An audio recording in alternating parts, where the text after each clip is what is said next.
Shalom saudara, kita masuk episode 744.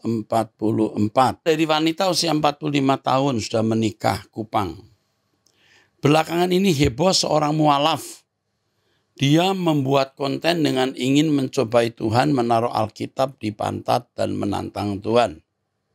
Dengan memberi waktu sebulan apakah dia akan meninggal. Dan tidak lama kemudian dia benar meninggal. Apakah dia meninggal karena dihukum Tuhan?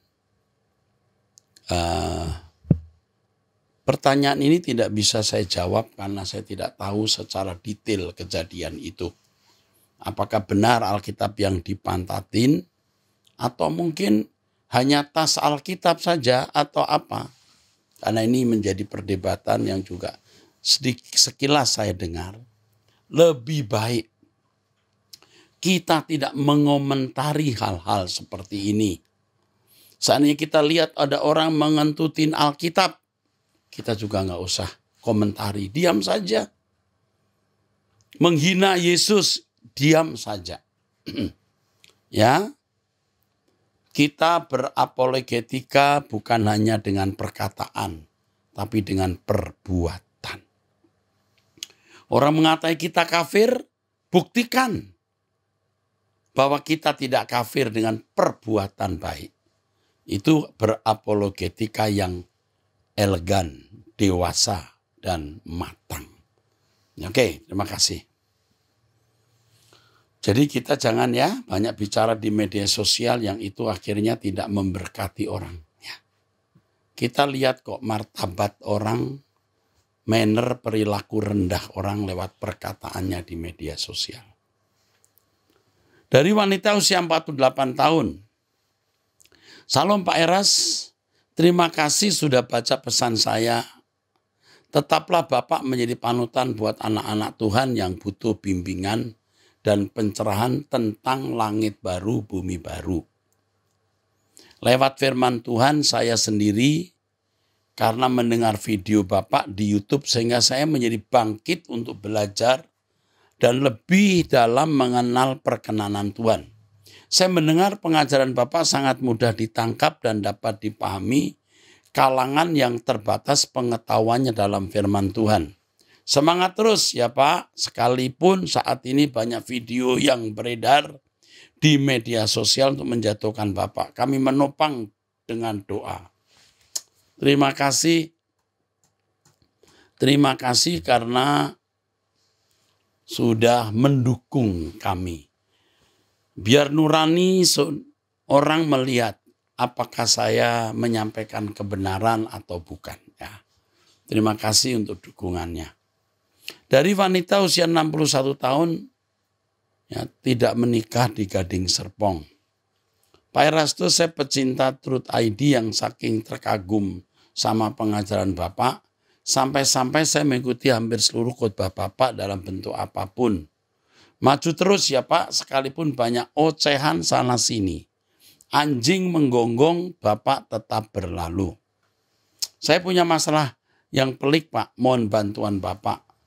Beberapa tahun yang lalu saya membeli gereja, bangunan yang sangat sederhana beserta tanahnya di desa Wates, Jawa Tengah. Gembalanya adik kandung saya sendiri. Saya belikan dengan catatan itu untuk jemaat, jangan diperjualbelikan. Namun saya merasa tertipu karena sertifikat atas nama mereka sekeluarga. Adik saya, istrinya, adik istrinya, dan kedua anaknya. Ketika saya protes kok nggak ada nama jemaat, mereka beralasan adik istri dan kedua anaknya adalah jemaat. Karena saya terus protes, akhirnya dibuat surat pernyataan dari mereka berlima, disaksikan 10 orang jemaat dan RW lurah, serta camat, yang menyatakan tanah itu tidak akan diperjualbelikan. Surat pernyataan itu diberikan kopi ke jemaat-jemaat dan aslinya dipegang mereka.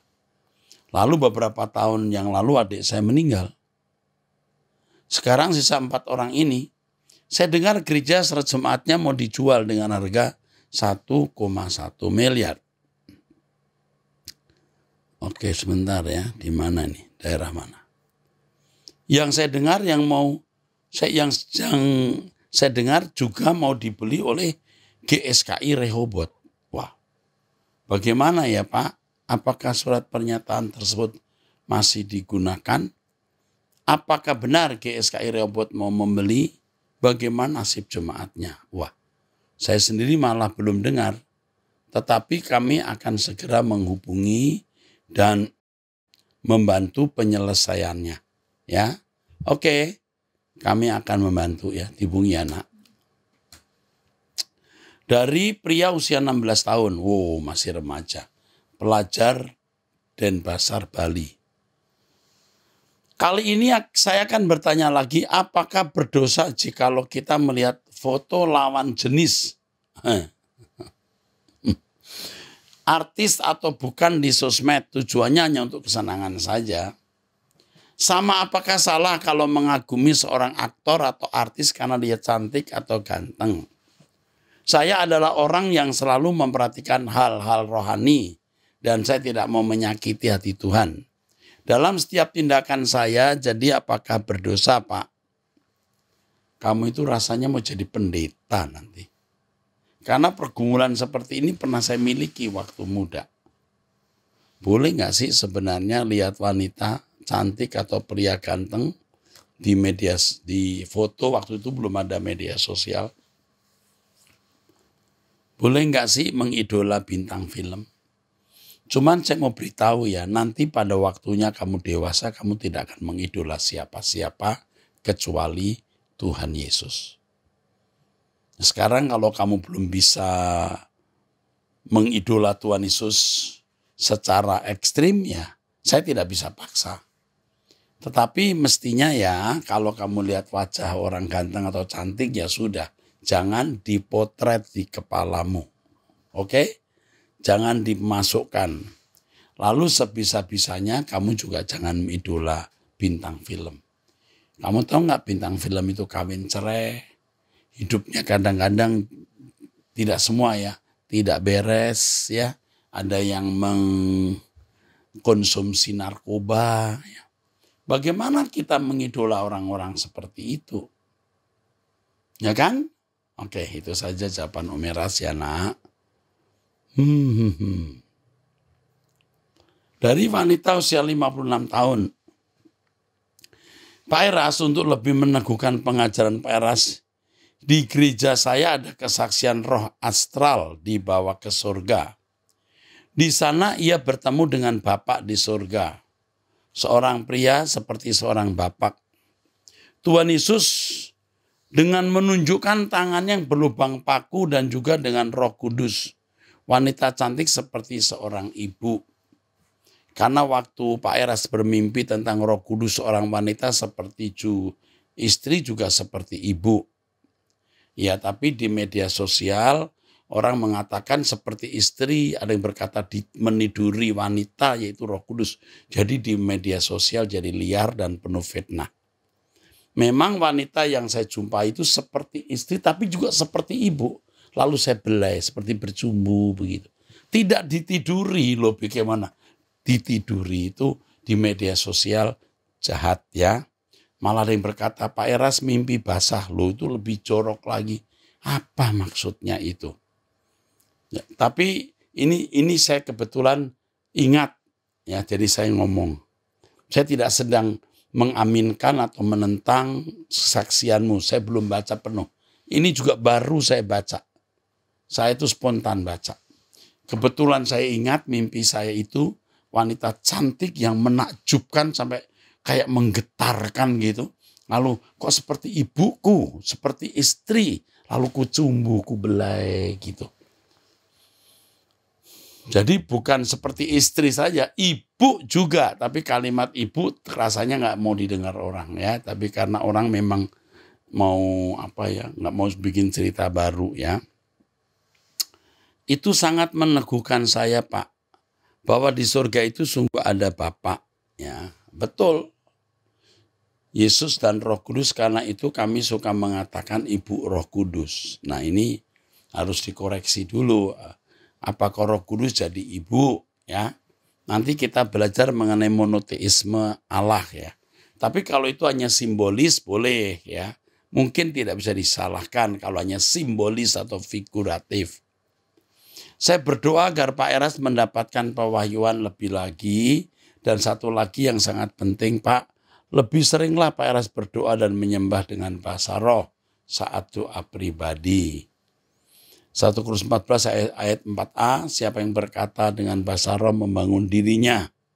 1 Korintus 14 ayat 2, siapa yang berkata-kata dengan bahasa roh tidak berkata-kata kepada manusia tapi kepada Allah. Semoga ini meneguhkan Pak Eras. Terima kasih untuk Ibu yang usia 56 tahun ya. Terima kasih, Tuhan memberkati. Oke, dari seorang wanita usia 46 tahun sudah menikah di Tangerang ya. Mohon sarannya Pak atas apa yang harus saya lakukan terhadap hubungan pernikahan saya dengan pernikahan saya. Saya seorang istri. Saya dahulu beragama Muslim, pindah Kristen. Suami saya berselingkuh dan punya anak. Saya memaafkan dan minta dia bertobat juga kembali kepada Tuhan. Tapi dia bilang kau saya tidak bisa terima ya, lebih baik cerai. Kalau kau tidak bisa terima, lebih baik cerai.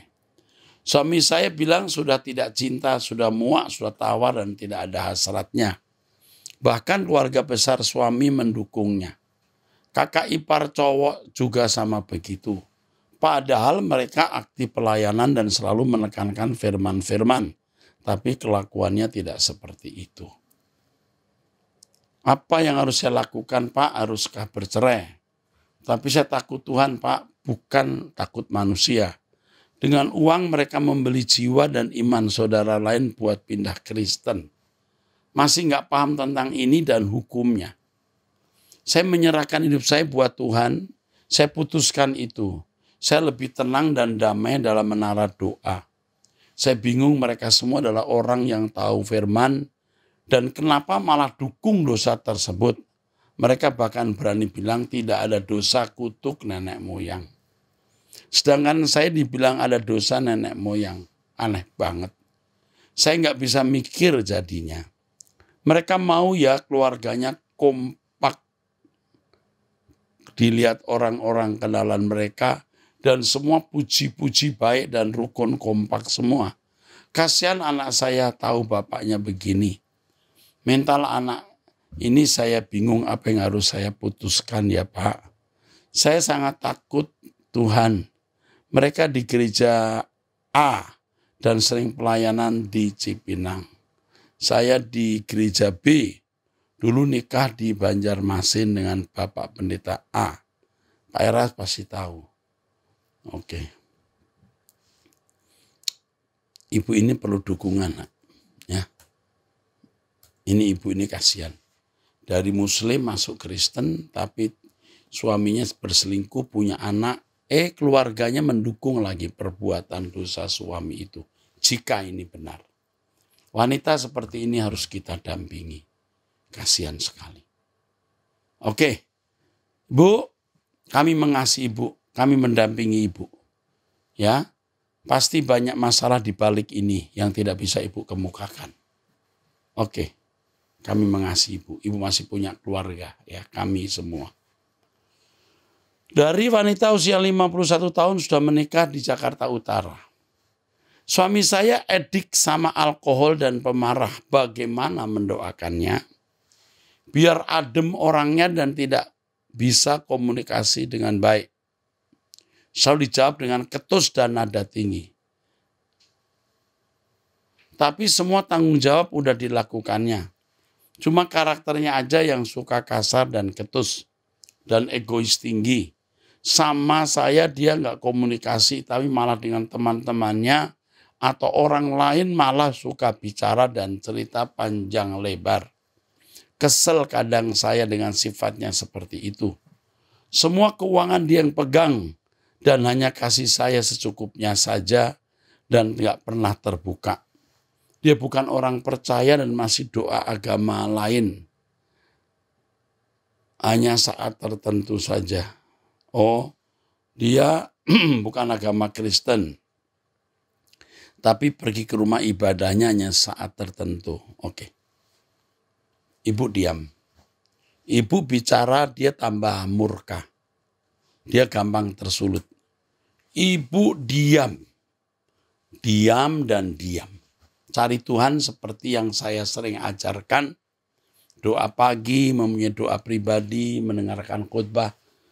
Ibu jangan pusingkan keadaan dia. Diberi uang berapapun terima, tidak usah mengeluh. Yang penting bisa melewati dari hari ke hari.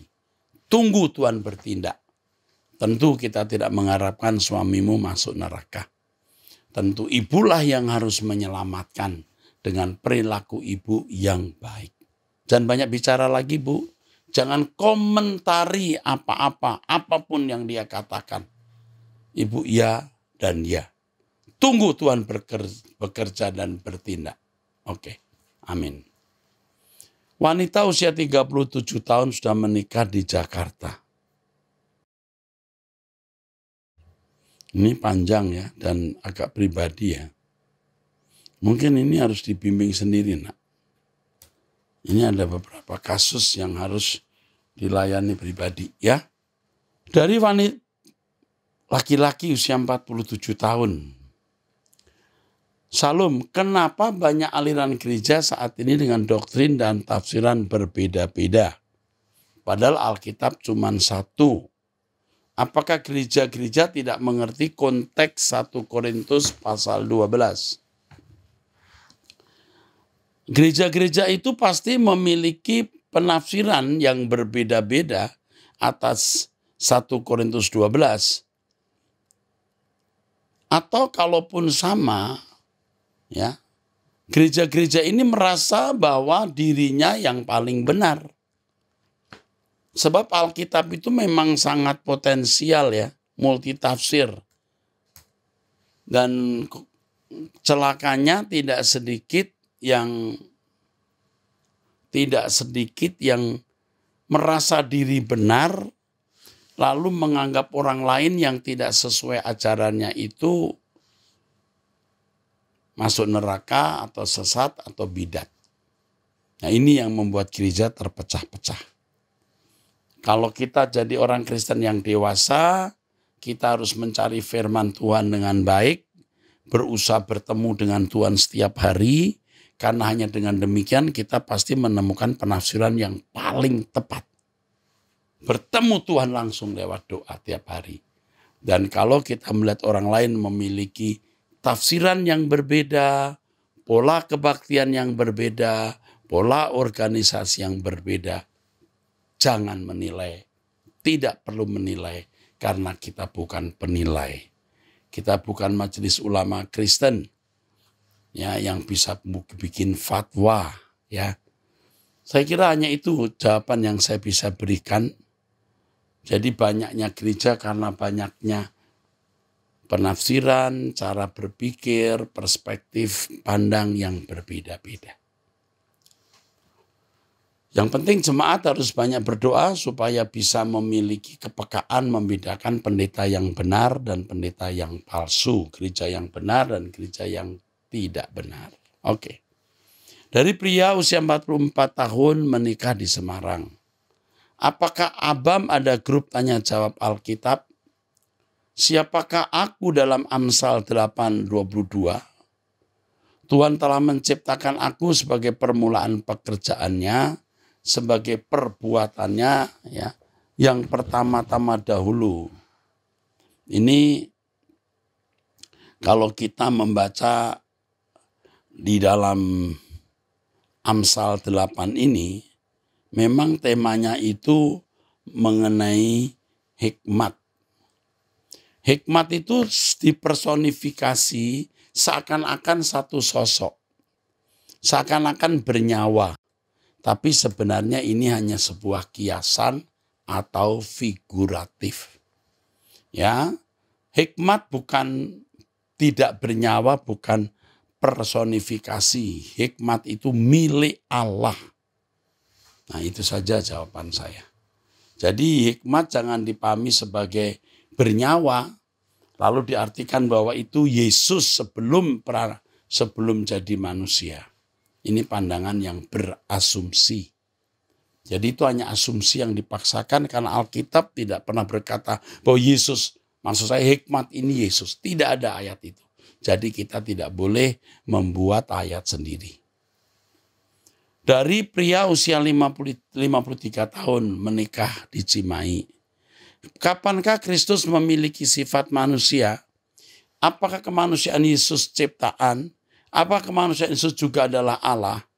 Ini pertanyaan tidak bisa dijawab dalam 1 menit, 1 jam, tidak cukup. Saya hanya menganjurkan ikut logos. Jadi kadang-kadang orang bertanya misalnya, Pak Heras berkata ya Yesus bukan juru selamat. Lalu jemaat kami menjawab, oh Pak Heras bicara Yesus juru selamat. Jawaban dari jemaat. Lalu orang itu berkata, ada kok mengatakan begini Yesus bukan juru selamat. Tapi dipotong, ada kalimat berikutnya yang dipotong di dalam potongan YouTube itu. Lalu jemaat yang berkata, kamu dengar deh, logos. Nggak mau, udah sesat. Lah, susah kan? Orang tidak mau dengar tapi mengatai sesat. Jadi sekali lagi kalau pertanyaan ini akan kejawab kalau Anda mengikuti penjelasan saya mengenai logos. Pasti kejawab. Oke. Dari wanita usia 20 tahun. Pak, kenapa saya merasa takut ya yang berlebihan padahal hal itu belum tentu terjadi. Contohnya ketika suami keluar rumah entah naik motor, entah jalan kaki. Saya selalu khawatir. Karena itu setiap kali suami saya keluar rumah saya harus lihat dan cium suami. Wow. Usia 20 tahun ya wanita ini. Pikiran saya selalu diserang kecemasan, takut akan terjadi sesuatu. Di pikiran dan perasaan takutnya saya menyesal karena tidak melihat suami untuk terakhir kali. Aduh. Contoh yang lain kalau saya entah naik kendaraan atau jalan kaki ataupun melakukan sesuatu, saya selalu waspada. Saya selalu cepat menduga-duga yang aneh-aneh padahal belum tentu terjadi. Meskipun suami saya sudah mengatakan jangan khawatir, selalu berdoa dan percaya saja, tapi saya khawatir dan cemas. Itu selalu ada. Apa yang harus saya lakukan? Kamu sakit, jiwamu sakit. Kamu punya illness di mentalmu. Nah sekarang saya nasihati ya. Kamu sudah melewati usia 20 tahun. Coba kamu ingat. Banyak perjalanan yang telah kamu jalani. Sampai hari ini kamu aman enggak? Aman kan? Coba lihat tahun lalu, 2 tahun lalu, 3 tahun lalu, 4 tahun lalu, 5 tahun lalu, atau bulan lalu, atau minggu lalu, atau kemarin, atau tadi pagi. Semua running well. Dan kamu ingat, kalaupun ada sesuatu yang terjadi, Roma 8 ayat 28 dan 29 mendatangkan kebaikan. Ini nasihat saya. Yang kedua, di dunia pasti ada masalah. Karena manusia sudah jatuh dalam dosa, dunia ini bukan hunian yang ideal. Pasti ada masalah. Tetapi tidak ada pencobaan yang melampaui kekuatan kita. Kita pasti mampu menghadapinya. Dan yang berikut, hidup yang sesungguhnya itu nanti di langit baru, bumi baru. Jadi sekarang terimalah keadaanmu dengan ucapan syukur, jalani dengan satu prinsip yang sering Om Eras katakan, bisa dilewati. Dan pasti kamu bisa melewatinya. Kamu perlu doa pribadi 30 menit. Hati kamu lebih tenang. Ikut doa Om Eras setiap jam 5 pagi. Hatimu pasti lebih tenang. Belajar firman supaya terbangun bangunan berpikir yang benar. Ya, Tuhan menyertai kamu nak. Percaya Tuhan itu cakap melindungi kita. Oleh sebab itu hidup kudus, hidup suci. Kau bisa melewatinya. Oke, selanjutnya dari wanita dari London, wanita London. Hai, saya orang Indonesia tinggal di London.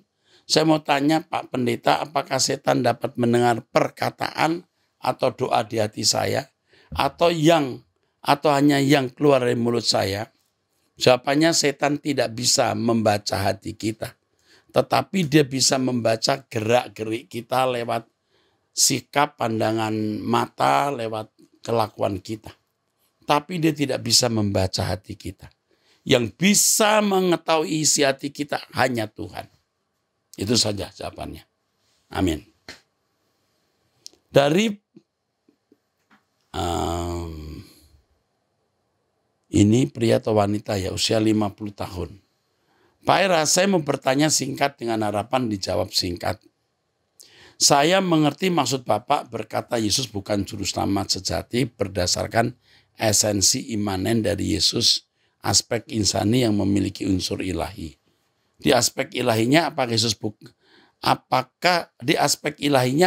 bukan Bapa itu sendiri? Jawabannya begini. Yesus juru selamat di dalam seluruh hidupnya. Jadi saya tidak menilai Yesus ada aspek insani atau aspek yang lain. Yesus manusia 100% tetapi berkodrat ilahi. Kodrat ilahi terletak pada moralitas kesuciannya. Juru selamat sejati atau inisiator itu Elohim Yahweh. Tetapi eksekutor atau pelaksananya adalah Yesus. Maka Yesus pun adalah juru selamat. Itu maksudnya. Oke, saya kira cukup. Jadi tidak pernah saya katakan Yesus bukan juru selamat. Tetapi inisiatornya bukan Yesus. Elohim Yahweh. Bukan Yesus. Bukan berarti Yesus bukan juru selamat. Inisiatornya Allah Bapa, kausa juru selamat Allah Bapa, eksekutornya Yesus. Tentu dia juru selamat. Bapa tidak bisa menyelamatkan dunia tanpa Yesus. Yesuslah alat Bapa. Tapi Yesus tidak pernah jadi juru selamat tanpa perintah, tanpa hikmat, tanpa fasilitas dan kebesaran Allah Bapa atau Elohim Yahweh. Mantap. Sekarang kita dari wanita usia 40 tahun. Tuhan Yesus disalib pada hari Jumat, lalu besoknya hari Sabat, kemudian bangkit hari Minggu. Pertanyaannya, kenapa Pak kita beribadah pada hari Minggu bukan hari Sabtu? Sejak gereja mula-mula memang per hari pertama minggu itu hari Minggu. Tetapi sebenarnya tidak mutlak harus hari Minggu. Sebab setiap hari harinya Tuhan. Nah karena kita punya hari Minggu, hari libur internasional, ya kita pakailah untuk kebaktian bersama. Kalau suatu hari misalnya hari libur internasional hari Jumat, ya udah kita kebaktian hari Jumat. Sekolah Minggu diganti sekolah Jumat. Oke, sampai jumpa, Tuhan memberkati di episode yang akan datang.